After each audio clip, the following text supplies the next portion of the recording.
మొదటి సమూయేలు గ్రంథము 15వ అధ్యాయము.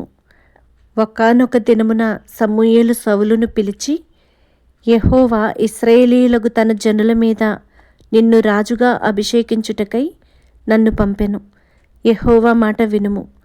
సైన్యములకు అధిపతియగు యెహోవా సెలవిచ్చినదేమనగా, అమాలేకీయులు ఇశ్రాయేలీయులకు చేసినది నాకు జ్ఞాపకమే.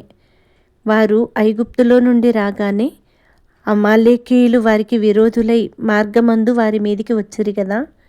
కాబట్టి నీవు పోయి కనికరింపక అమాలేకీయులను హతము చేయుచు పురుషులనేమి, స్త్రీలనేమి, బాలురనేమి, పసిపిల్లలనేమి, ఎద్దులనేమి, గొర్రెలనేమి, ఒంటెలనేమి, గార్ధబములనేమి అన్నిటినీ హతము చేసి వారికి కలిగినదంతయు బొత్తిగా పాడు చేసి అమాలేకీయులను నిర్మూలము చేయుమని చెప్పెను.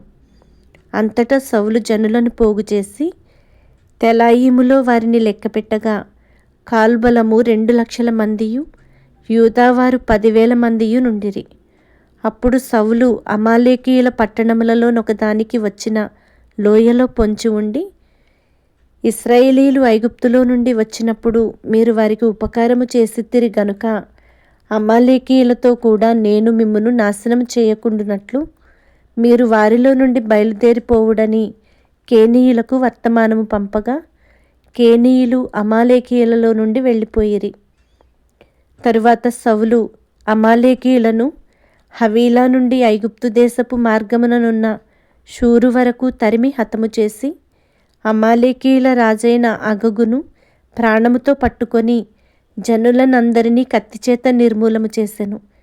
సౌలును జనులను కూడి అగగును, గొర్రెలలోను, ఎడ్లలోను, క్రొవ్విన గొర్రెపిల్లలు మొదలైన వాటిలోను మంచి వాటిని నిర్మూలము చేయక కడగా నుంచి పనికిరాని నీచ పశువులన్నిటినీ నిర్మూలము చేసిరి. అప్పుడు యెహోవా వాక్కు సమూయేలునకు ప్రత్యక్షమై ఈలాగు సెలవిచ్చెను. సౌలు నన్ను అనుసరింపక వెనుక తీసి నా ఆజ్ఞలను గైకొనకపోయెను గనుక అతనిని రాజుగా నిర్ణయించినందుకు నేను పశ్చాత్తాపపడుచున్నాను.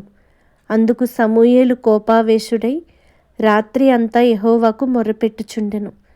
ఉదయమున సమూయేలు లేచి సౌలును ఎదుర్కొనుటకు పోగా సౌలు కర్మెలునకు వచ్చి అక్కడ జయసూచకమైన శిలను నిలిపి తిరిగి గిల్గాలునకు పోయెనన్న సమాచారము వినెను.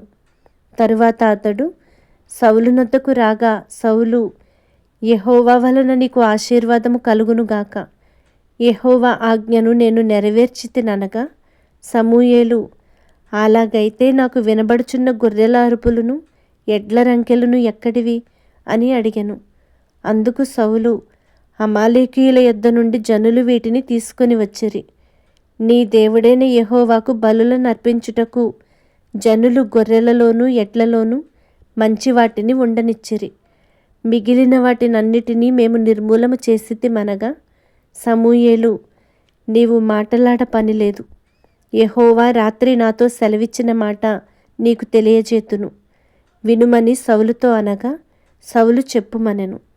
అందుకు సమూయేలు, నీ దృష్టికి నీవు అల్పుడవుగా ఉన్నప్పుడు ఇశ్రాయేలీయుల గోత్రములకు శిరస్సు వైతివి. యెహోవా నిన్ను ఇశ్రాయేలీయుల మీద రాజుగా అభిషేకించెను. మరియు యెహోవా నిన్ను సాగనంపి నీవు పోయి పాపాత్ములైన అమాలేకీయులను నిర్మూలము చేయుము, వారు లయమగు వరకు వారితో యుద్ధము చేయుమని సెలవీయగా నీవు ఎందుచేత యెహోవా మాట వినక దోపుడు మీద ఎగబడి ఆయన దృష్టికి కీడు చేసితివనెను. అందుకు సౌలు, ఆ మాట అనవద్దు. నేను యెహోవా మాట విని యెహోవా నన్ను పంపిన మార్గమున పోయి అమాలేకీయుల రాజైన అగగును తీసుకొని వచ్చి తిని, కానీ అమాలేకీయులను నిర్మూలము చేసి తిని. అయితే గిల్గాలులో నీ దేవుడైన యెహోవాకు బలి అర్పించుటకై జనులు శపితములగు గొర్రెలలోను ఎడ్లలోను ముఖ్యమైన వాటిని తీసుకొని వచ్చిరని సమూయేలుతో చెప్పెను. అందుకు సమూయేలు, తాను సెలవిచ్చిన ఆజ్ఞను ఒకడు గైకొనుట వలన యెహోవా సంతోషించున్నట్లు ఒకడు దహన బలులను అర్పించుట వలన ఆయన సంతోషించునా? ఆలోచించుము. బలులు అర్పించుట కంటే ఆజ్ఞను గైకొనుటయు, పొట్టేళ్ల క్రొవ్వు అర్పించుట కంటే మాట వినుటయు శ్రేష్టము.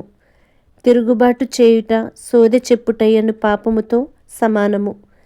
మూర్ఖతను అగపరచుట మాయా విగ్రహము గృహదేవతలను పూజించుటతో సమానము.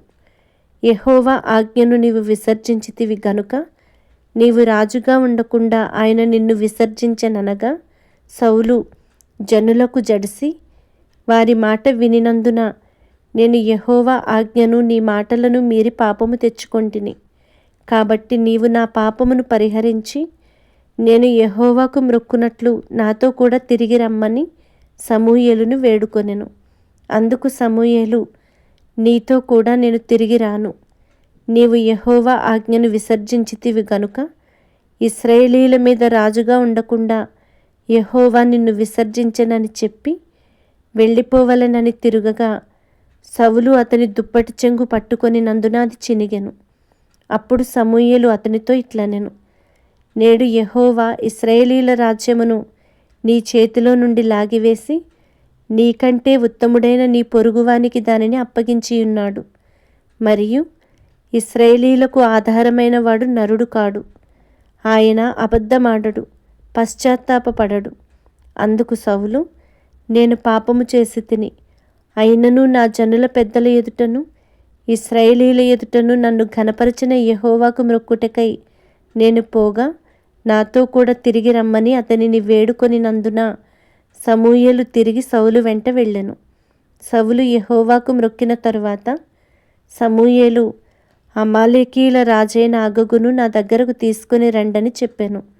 అగగు సంతోషముగా అతని దగ్గరకు వచ్చి, మరణశ్రమ నాకు గడిచిపోయేనే అని చెప్పగా సమూయేలు, నీ కత్తి స్త్రీలకు సంతు లేకుండా చేసినట్లు నీ తల్లికి నీ స్త్రీలలో సంతు లేకపోవునని అతనితో చెప్పి గిల్గాలులో యెహోవా సన్నిధిని అగగును తుత్తునీయులుగా నరికెను.